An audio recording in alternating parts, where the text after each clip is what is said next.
Welcome to this explainer. Today we're diving right into the fascinating psychology behind how our brains categorize every single dollar we receive. Have you ever wondered why 50 bucks you earn at work feels entirely different than, say, 50 bucks you find in an old winter coat? I mean, it's the exact same amount of money, right?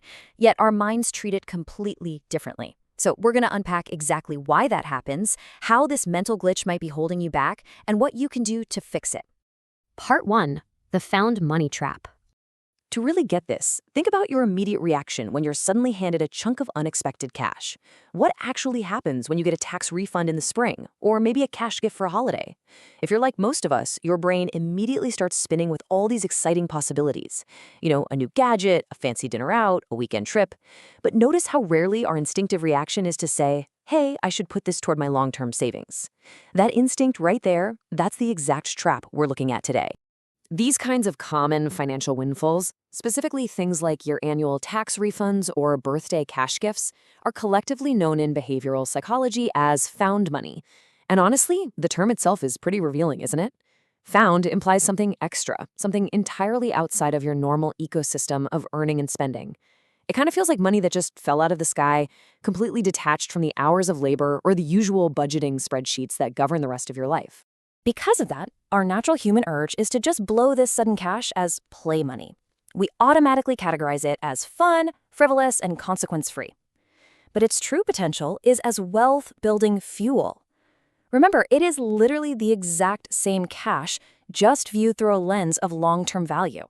The real tragedy of the found money trap is that we so rarely allow our windfalls to cross over from being fleeting play money into a lasting financial foundation.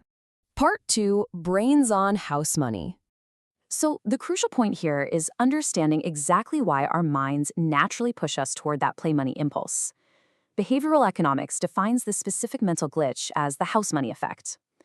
Basically, it's a profound psychological trap where we treat found money, like those tax refunds and gifts, strictly as play money, completely ignoring its potential as wealth-building fuel. And the term actually comes straight from casinos. When gamblers are winning, they start placing much riskier bets because they feel like they're playing with the house's money, not their own. They've totally detached their emotional sense of ownership from the cash just because of how they acquired it. And crazy enough, we do the exact same thing in our everyday lives. We treat a refund like it belongs to the house, so we just gamble it away on fleeting purchases.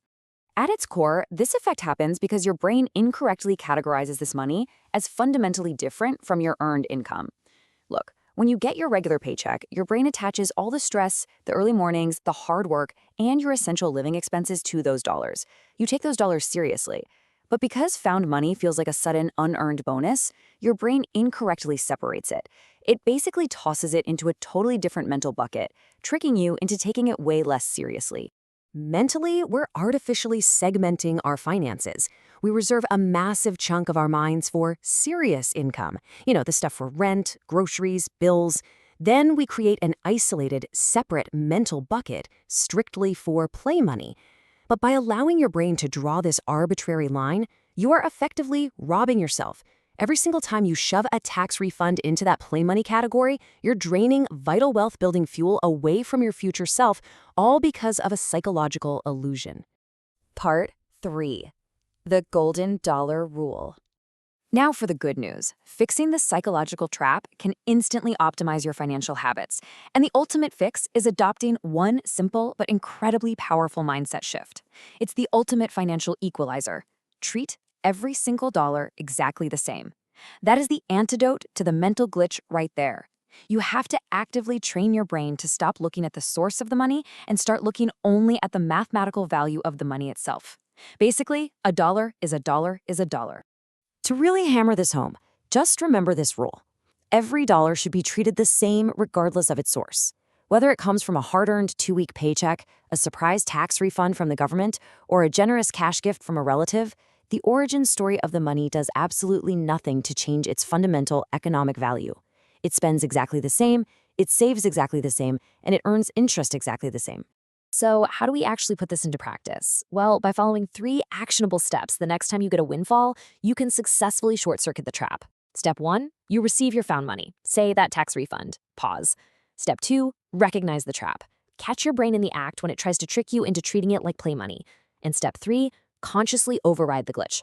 Apply the cash as wealth-building fuel. Put it toward debt, put it in an investment, or add it to your savings. Make absolutely sure every single dollar is working equally hard for your future, regardless of how it landed in your hands.